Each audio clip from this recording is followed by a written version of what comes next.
What's up sa inyo mga kapito? Kumusta na po kayo mga kapito? Isang mapagpalang araw sa inyong lahat. At welcome muli sa ating panibagong vlog. Of course, kasama nyo pa rin ang inyong lingkod, Uncle B. At welcome muli dito sa ating YouTube channel na Uncle Baldo Official.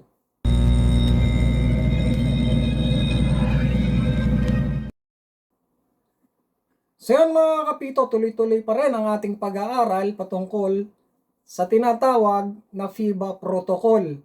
Kahapon, meron tayong topic na tinalakay, yung unang topic natin na tinatawag na transition. Isa sa mga protocol ni FIBA na ating pinag-aralan. So sa ngayon mga kapito, pahapyawan natin kung ano yung pinag-aralan natin kahapon patungkol sa isa sa mga protocol ni FIBA na tinatawag na transition. Na nalaman natin kahapon na ganun pala na ang mga referee ay may protocol pala na sinusunod patungkol sa transition, yung pagbabago ng pwesto ng mga players from backcourt going to front court. So, yung mga referees, yung mga movements ng mga referees ay merong kanya-kanyang trabaho na dapat gawin. Merong proper movements, tamang aksyon na dapat palang gawin. Kasi maliwanag naman kahapon na tinalakay natin na ang protocol ay ang tamang gawa, tamang aksyon ng mga referees sa loob ng basketball court. Ibig sabihin, pinapaliwanag ni FIBA na kapag hindi natin sinunod ang protocol ni FIBA during the game na pagre-referee natin, na nag-i-implement tayo ng rules and regulations ng basketball, sabihin, ang ating pagre-referee ay hindi tama.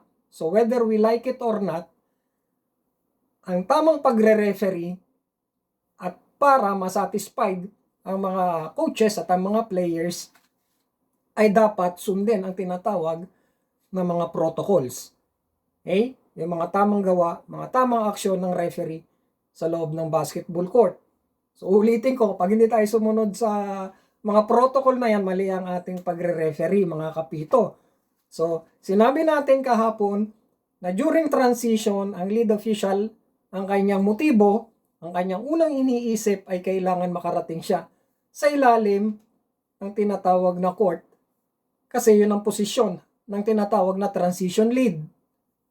Okay mga kapito, maliwanag yon. Pero sinasabi natin sa pag-aaral of course ng mechanics ng pagre-referee, kailangan ang lahat ng mga referees na nagre-referee ay kailangan always on court ang tinatawag na attention nila o yung tingin nila kailangan laging nasa court. Okay? Just in case, katulad nga ng sinasabi ko na magkaroon ng tinatawag na immediate call na kailangan natin pumito para sa tinatawag na obvious foul o tinatawag na mga obvious violations, at least naka-on court tayo kahit hindi pa naman tayo nakakapwesto sa ilalim, magkakaroon tayo ng tinatawag na desisyon o proper judgment para sa isang play na yon. Okay? Kung magkaroon man ng tinatawag na violations. So yon ang trabaho ng transition lead patungkol sa transition na tinalakay natin sa ilalim ng protocol. Kailangan makarating kaagad ang referee na lead official doon sa ilalim. Kailangan may pwesto niya ang kanyang sarili doon para makatawag siya ng tama at maayos. Pwesto niya muna ang sarili niya. Habang ang tinatawag na trail official, yung transition trail, ay kailangan nasa likod siya ng mga players na papunta roon sa kabilang court. Hindi siya po pwedeng sumabay sa mga players o may dala ng bola at hindi siya kailangan mauna. Ang protocol ni FIBA kailangan natin sundin. Maliwanag yon. Kailangan nandoon ka sa likod ng mga players. Hindi ka po pwedeng mag-iwan ng players as a trail official, yung transition trail, doon sa backcourt. Habang ang tinatawag naman na center official ay alalay siya ng tinatawag na trail official, yung transition trail at ang transition lead. Yung center official, yun ang kanyang trabaho as a protocol. Kailangan nakaalalay siya ron. Pero sinabi ko pa rin nga, kahapon, pinaliwanag natin, sa part ng mechanics, of course, kailangan ma-identify natin ang tinatawag na AOR natin, yung area of responsibility natin, responsibility para ma-identify natin o makita natin ang tinatawag ng mga primary defenders, secondary defenders kung meron, or tertiary defenders kung meron. So, part yon ng ating mechanics. So, maliwanag naman yung protocol ng transition na kailangan gawin ng referee kahapon na tinuro natin. Okay?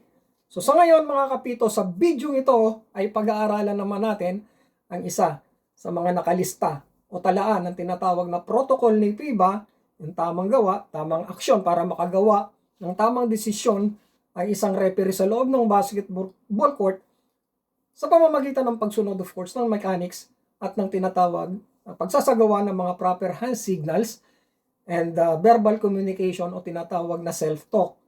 Okay? Yan, part yan ng protocol. Yan, kabuuan na yan, protocol yan ng isang referee. Okay? So sa video ito, pag-usapan naman natin ang tinatawag na time control. So, yung time control na to, of course, akala natin ng mga referees na nag-o-officiate lang tayo, tumitingin lang tayo sa mga players.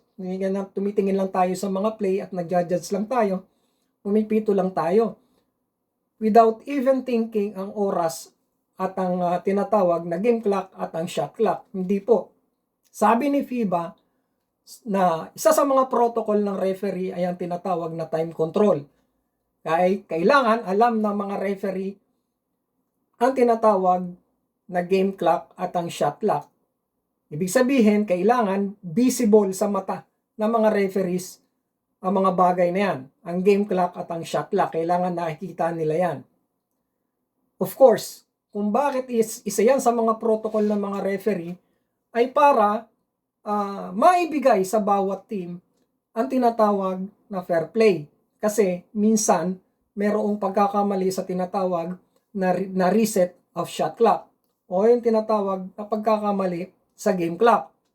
So, ibig sabihin, sa ganyang pagkakataon, pwede nating i-interrupt ang laro at kailangan baguhin yon para maipadama at maipakita natin sa bawat team na tayo ay gumagawa ng tamang mga desisyon sa loob ng basketball court sa tinatawag na fair play.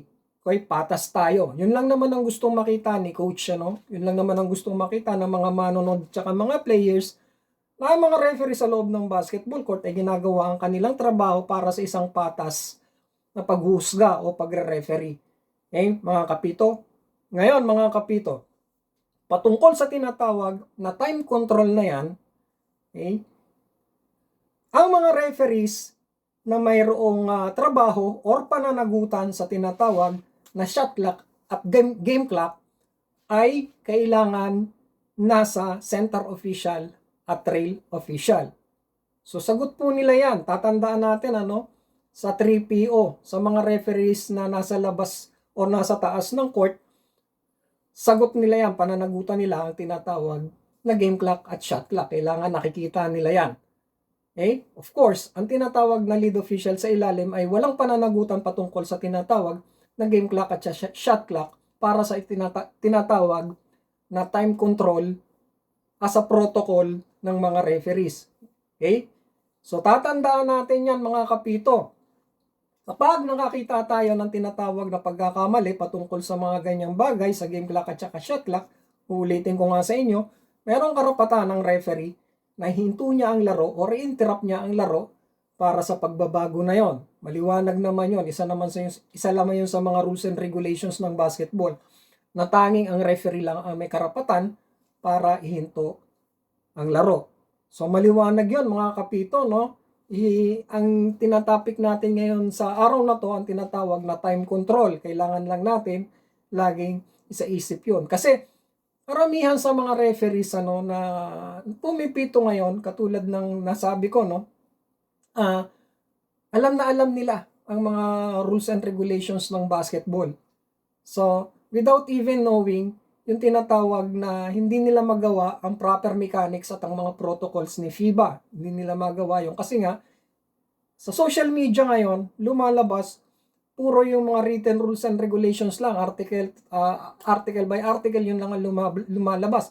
Hindi na ituturo talaga sa mga referees ang tinatawag na mechanics and protocol nila kung ano ba dapat gawin ano ang tamang gawin ng mga referees o tamang aksyon ng mga referees sa loob ng basketball court para i-implement ang rules and regulations ng basketball ng tama. Kasi kahit gaano pa tayo kagaling sa mga tinatawag na mga rules and regulations na yan, kung hindi naman natin alam ang tinatawag na proper mechanics and protocols ni FIBA, mali po, hindi po tayo makakagawa ng tama as a referee. So maliwanag yung kaakibat ng tinatawag na meron tayong kaalaman patungkol sa tinatawag na written rules ng FIBA o yung rules and regulations ng basketball ni FIBA. Kailangan alam din natin ang tinatawag na proper mechanics and protocols ni FIBA. Kailangan natin yan pag-aaralan para sa loob ng basketball court nagagawa natin ng tama ang ating trabaho as a referee. Okay? Patungkol naman sa mga lugar, marami tayong nakikita na mga lugar, partikular sa mga probinsya na wala naman talagang tinatawag na proper na mga gamit. Walang shot clock, hindi visible ang shot clock, pero although mayroong tinatawag na game clock. So, lagi natin sasabihin sa mga nagliliga na yan na makagawa sila ng paraan. Madali lang naman yan na maipakita nila o magkaroon sila ng tinatawag na shot clock para magawa natin ng tama at maibigay natin ang tinatawag na desisyon sa loob ng basketball court ng tama sa isang fair play, okay? Para maisagawa ang tamang laro ng basketball. I-request natin yan mga kapito sa mga lugar na pinipituhan natin kung hindi natin nakikita na mayroong shot clock. Okay? So maliwanag na yan mga kapito, no? Sa vlog na to na isip natin at nalaman natin na akala natin ang trabaho lang natin ay magpumito lang at ang tinatawag na game clock at saka shot clock ay pananagutan ng table official. Hindi po mga kapito.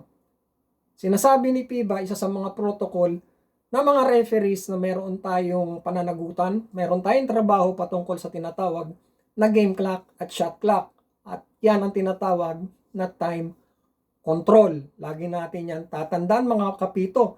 Kapag ganyan ang ginagawa natin, sinusunod natin ang protocol ni FIBA, nagiging maayos ang larong basketball. At sasabihin ko sa inyo mga kapito, hindi tayo makakita ng anumang problema kapag sinusunod natin ang mga protocol na yan as a referee.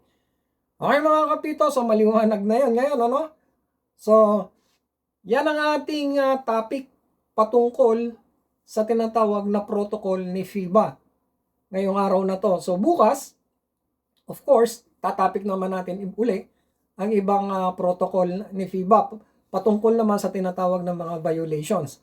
Paano isinasagawa ng mga referees, ano ang protocols ng mga referees kapag tumawag tayo ng mga violations. Ang tinatawag na out of bounds violations, traveling violations, dribbling violations, 8 seconds violations, yung mga time violations na yan, ball return to the backcourt violations, etc. ng mga violations. Pag-aaralan natin yan bukas at pag-uusapan natin kung ano ang protocol ng mga referees patungkol dyan para maisaayos natin at magawa natin ng maayos ang ating trabaho as a referee at para masabi natin sa sarili natin na mga referees talaga tayo. Okay, maliwanag yun mga kapito, So, yun ang ating topic ngayon. Okay? So, abang-abang na lang tayo sa ating mga bagong vlog bukas. So, yun mga kapito. At dito ko natatapusin ang ating mixing vlog sa ngayon. At of course, magkita-kita ulit tayo sa ating susunod na mga vlog. Sa lahat ng mga manonood natin dito, mga bagong manonood dito sa ating YouTube channel, kung ngayon ka palang napunta, ngayon ka palang nagawi dito sa aming YouTube channel, at nagustuhan mo ang aming mga topic dito, huwag mong kakalimutang i-like ang video na to at pindutin mo na rin ang subscribe button at notification bell para laging maging updated ka sa mga bagong upload na videos na ina-upload namin dito sa aming YouTube channel na Uncle Baldo Official. Okay mga kapito, so salamat po sa lahat ng mga sumusuporta sa ating channel. At yon, dito ko natatapusin ang ating vlog sa ngayon. Magkita-kita ulit tayo sa ating mga susunod na video, sa ating mga susunod na gagawing vlog. Mga kapito, God bless us all. Peace out.